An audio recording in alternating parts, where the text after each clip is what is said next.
Hi there, it's Natasha, and today we are going to be creating a card out of just die cuts. This is going to be a nice, quick, easy, simple card put together, and it's going to be just a white and gold card, so really simple. These are my favourite flowers from AliExpress, and I use them all the time. I have cut out a white frame, and I have cut out an oval in white cardstock as well. All of the white today is Nina Solar White 80 pound. I've used these flowers to cut out these flowers in the white, the dies to cut out the white flowers, and the gold mirror cardstock as well. And then I'm just using some multi-matte medium to glue these flowers together. I want the white ones to go on top, and I just want a little bit of gold to kind of peek through from the back.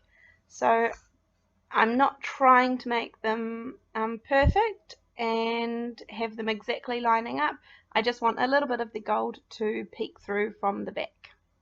This is, as I said, going to be a completely gold and white card today, and it's made completely out of you just using die cuts. There is no stamping and just lots of gluing. I just wanted a really nice, simple, quick card to do today.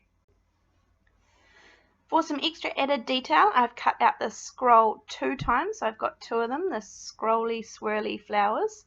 And then I have also cut out from this love die, I've cut it from some gold mirror cardstock, the same as the flowers.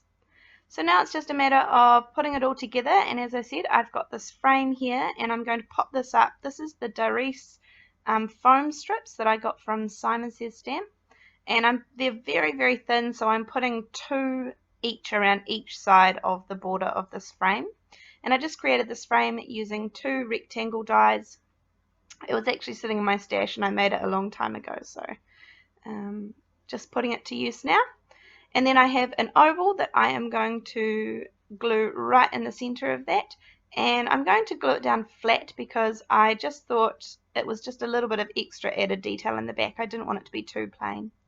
I'm going to add the scroll, but I'm going to cut it in half because I didn't feel like I needed the bulk in the card of having, I thought I was going to have 2, one coming out the top and one coming out the bottom, but cutting them in half and adding half at the top and half at the bottom right hand corner was plenty. Again, I'm just using some multi-matte medium and adding these down flat, although they do sit up on the edge of the frame, so they aren't completely flat with the card. And I'm not worried about the little bits in the center because they'll be covered up by the flowers, obviously.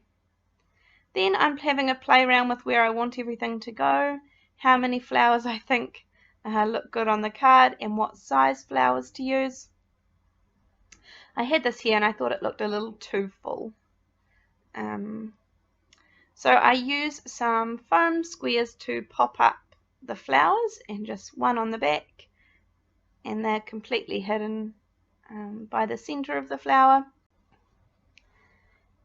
I saw some inspiration on Pinterest for someone who had done a gold and white card, and that's where this idea came from. I just wanted it to be really nice and simple, and I didn't have a lot of time, so I did all of the die cutting before I turned the camera on and made a nice quick card. Then I'm just adding a couple of the white leaves, and I have to cut some off of the white leaves just so that they fit under nicely and don't run into the foam squares at the back of the card, and pop them in the side there. Add a bit more glue. Then I'm just going to add the love sentiment up the top right hand corner, and I actually end up cutting some of these little foam strips just down the bottom there into pieces, and they fit really nicely behind the letters of the sentiment. So they just fit quite nice. They're very skinny little strips. And that will sit up the top. That is my card for today. It was really simple. I hope you enjoyed it, and I will see you next time. Thank you so much for joining me today. Thanks. Bye.